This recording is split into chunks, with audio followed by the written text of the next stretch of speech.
বিসমিল্লাহির রহমানির রহিম। আসসালামু আলাইকুম। কেমন আছেন আমার প্রিয় বন্ধুরা? আশা করি যে যেখানে যে অবস্থানেই থাকুন না কেন অনেক অনেক ভালো আছেন, সুস্থ আছেন। আমিও আল্লাহর অশেষ রহমতে আপনাদের সকলের দয়ায় আলহামদুলিল্লাহ ভালো আছি। কাছে কিংবা দূরে দেশ ও দেশের বাহির থেকে যে যেখান থেকে এই মুহূর্তে আমার এই ভিডিওটা দেখতেছেন তাদের সবার প্রতি রইল আমার মন থেকে অনেক অনেক দোয়া এবং আন্তরিক ভালোবাসা। তো বন্ধুরা, আজকে অনেক ছোট্ট একটা ভিডিও নিয়ে আমি আপনাদের সামনে হাজির হয়েছি। তো আজ তো প্রথম রোজা। তো এই রমজান মাসে এরকম ভিডিও দেওয়া ঠিক হবে কিনা আমি নিজেও বুঝতে পারতেছি না। তো আমাকে একজন জিজ্ঞেস করলাম যে ভিডিও না দেওয়াটাই হয়তো ভালো, কারণ রমজান মাসে তো আমরা এমনিতেই অনেক ব্যস্ত থাকবো, কারণ ইবাদতের মাস, অন্যান্য মাসের চেয়ে অনেক উত্তম এই মাহে রমজান মাস। তো সে বলল যে চ্যানেলটা একদম নতুন, যদি এই এক মাসে এই ভিডিও না দাও তাহলে কিন্তু চ্যানেল আর খুঁজে পাওয়া যাবে না। ছোট হলেও ভিডিওটা দিয়ে কন্টিনিউ রাখার চেষ্টা করো। তো সেরকমই চেষ্টা করব, অনেক ছোট্ট করে ভিডিও দেব। তো আপনারা যদি পারেন দেখবেন, না দেখলেও আমার কোনো আপত্তি নেই, কারণ এই ভিডিও দেখার চেয়ে আমাদের ইবাদত বন্দিগি, এটা আমার মনে হয় যে বেশি প্রয়োজন। মনে হয় না, সত্যি এটা বেশি প্রয়োজন।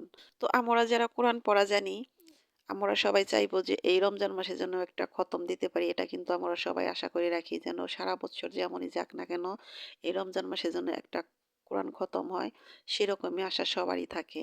তো আমি তো প্রত্যেক রমজানে ইনশাআল্লাহ একটা করে কোরআন খতম দেই। তো এবারও আশা আছে যে আমি দেব। তাই বলছি, যারা কোরআন পড়া জানেন, কোরআন পড়ে নামাজ আদায় করে রোজা রেখে সংসারের সমস্ত কাজকর্ম করে তারপরে যদি পারেন ফোনে সময় দিবেন। তা না হলে কোনো দরকার নেই, সামনে কিন্তু আরও সময় পড়ে আছে। 12 মাসের এই একটা মাস কিন্তু আমাদের সিয়াম সাধনার মাস, আর পড়ে থাকে আরও 11টি মাস। তো বন্ধুরা, আমার মনে মনে আশা ছিল যে আমি আজকের ভিডিও থেকে আপনাদের কাছ থেকে বিদায় নিব কিছুদিনের জন্য, যেহেতু এটা রমজান মাস। কিন্তু ভেবে দেখলাম যে না, এটা যদি করি তাহলে কিন্তু সত্যি আমার এই চ্যানেলটাকে খুঁজে পাওয়া যাবে না।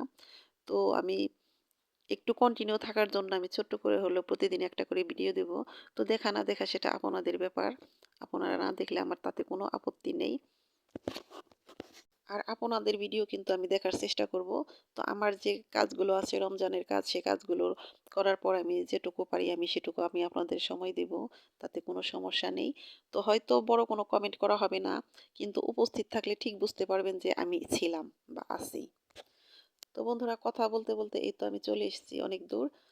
আমার যে গাছগুলো লাগানো হয়েছিল সেই গাছগুলোতে পানি দিতেছি। তো এই কয়দিন তো আপনাদের ভাইয়া বাড়িতে ছিল, সে ঠিকঠাক মতো পানি দিয়েছে। তো এখন থেকে আমার পালা, আমাকেই দিতে হবে। আর এই যে আমার মিষ্টি লাউয়ের গাছের গোড়াটা কেমন যেন শক্ত হয়ে গেছে, তাই গাছের গোড়াটা একটু আলগা করে দিতেছি। আলগা করে দিয়ে তারপরে এর মধ্যে পানি দেব। তো মনে হলো যে এভাবে যদি গাছের গোড়াটা আলগা করে পানি দিই তাহলে গাছটা আরো বেশি সুন্দর হবে, সতেজ হবে, যেহেতু গাছে কিন্তু মিষ্টি লাউ আসতেছে। আর উঠানের মাঝখানে কিন্তু গাছ বললে কিন্তু মাটি এমনিতেই শক্ত থাকে। আমি মাঝে মাঝে এটার গোড়াকে আলগা করে দিই। উঠানে যে গাছগুলো বুনি, এগুলো আমি কিছুদিন পর পর আলগা করে এর মধ্যে কিছু গোবরের সার দিয়ে দেই, তারপরে পানি দিই। তো আমি অফ ক্যামেরাও তো কিন্তু অনেক গাছের গুঁড়ে পানি দিয়েছি। তো অত ভিডিও করা যাবে না। তো এত যদি করতে যাই তাহলে ভিডিওটা অনেক লম্বা হয়ে যাবে। এত লম্বা ভিডিও আমারও কেমন যেন বিরক্ত লাগে, ভয়েস দিতে গেলে কথা খুঁজে পাই না। তো ভাবতেছি এখন থেকে অনেক ছোট করে ভিডিও দিব। তো যখন দেখি যে আমার আপুরা অনেক বড় বড় ভিডিও দেন, সেগুলো দেখতে ভালোই লাগে, মন্দ না। কিন্তু আমি যদি বড় ভিডিও দিই তাহলে কিন্তু সেই ভিডিওতে ভিউজ কম আসে। আর ওয়াচ টাইমের কথা কি আর বলবো, এ কথা বলতে বলতে এখন আর ভালো লাগে না। তো আমার ভিডিওতে কিন্তু ওয়াচ টাইম নাই বললেই চলে, একদম মনটা নষ্ট হয়ে যায়। তো বন্ধুরা, আমি কিন্তু আপনাদের ভিডিও ঠিকঠাক মতোই নিয়মগুলো মেনে ভিডিও দেখি, ফুল ওয়াচ করি। তো জানি না কেন আমার ভিডিওতে এমন হইতেছে। তো আপনারা যদি মনোযোগ সহকারে দেখতেন তাহলে হয়তো এরকম হতো না। তাই অনুরোধ করে বলছি, প্লিজ বন্ধুরা ভিডিওগুলো ফুল ওয়াচ করে দেখার চেষ্টা করবেন। তো এই তো বন্ধুরা, দেখুন আমার সেই শখের একটা চুলা। তো আমি এই চুলা কিন্তু কখনো বানাই নেই এভাবে। তো আমার রান্নাঘরে যে চুলা দুটো আছে সে দুটো কিন্তু আমি বানিয়েছি। তো এভাবে বাইরে যে আলগা চুলা, এটা কখনো বানানো হয়নি। তো আমার দাদি শাশুড়ি আমাকে দেখিয়ে দিয়েছিল, আমি সেভাবেই আস্তে আস্তে করে অনেক সময় নিয়ে চুলাটা তৈরি করলাম। তো ইনশাল্লাহ আজকে আমি চুলাটা একদম কমপ্লিট করব। চুলাটা একবারে ছেটে তারপরে লেপে দেব। তো চেয়েছিলাম যে রমজানের আগে চুলাটা রেডি করে তারপরে সবাইকে নিয়ে একদিন একটা পিকনিক করব। তো সেটা আর হলো না। চুলা রেডি হয়েছে ঠিক কিন্তু রোজা তো এসে গেছে। তো জানি না রোজার মধ্যে এটার মধ্যে রান্না করতে পারবো কিনা। যদি করি তাহলে তো আমি সেটা আপনাদের সাথে শেয়ার করব।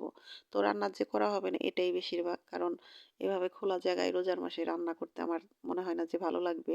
তো কিছু, কিছু কাজ আছে করতে, করতে সেটা অভিজ্ঞতা হয়। তো এই চুলাটা তৈরি করতে গিয়ে অনেক ধরনের অভিজ্ঞতাই হয়েছে। তার মধ্যে একটা কারণ হলো, তো চুলাটা তৈরি করার সময় যখন মাটিটা লাগানো হয় তখন এই মাটির মধ্যে পাটের যে আঁশ আছে আমরা ফেসটা বলি, সেই ফেসটাগুলো ঝুরি, ঝুরি করে কেটে মাটির সাথে মিলিয়ে আমি মাটিটা লাগিয়েছিলাম। সেটা হলো আমার এক চাচী শাশুড়ি আমাকে বলে দিয়েছিল। বলেছিল যে, "তুমি এই মাটির সাথে এটা যদি দাও তাহলে চুলাটা শক্ত হবে।" তো আমি সেটাই দিয়েছি। তো সেটা দেওয়াতে দেখেন কি অবস্থা, আমি চুলাটা ঠিকঠাক মতো কিন্তু ছাড়তে পারতেছি না। কাঁচির মধ্যে আটকে পড়তেছে যেহেতু মাটির সাথে ওই ফেসটাটা মিশে গেছে। খুব কষ্ট হইতেছে। তো আমার যা কিন্তু পাশে বসে আছে সিঁড়িতে বসে, বসে ভিডিও করতেছে, ও হাসতাছে। ও আমার মাটি লাগানো শেষ। তারপরে এসে একদিন বলতেছে যে, "ভাবি আপনি যে এই ফেসটা দিয়ে মাটি লাগাইছেন, এটা যদি ছাড়তে যান তাহলে কিন্তু কষ্ট হবে।" ও কিন্তু কোনদিন চুলা বানায়নি কিন্তু এটা বুঝতে পারলো যে এটা তো কষ্ট হবে।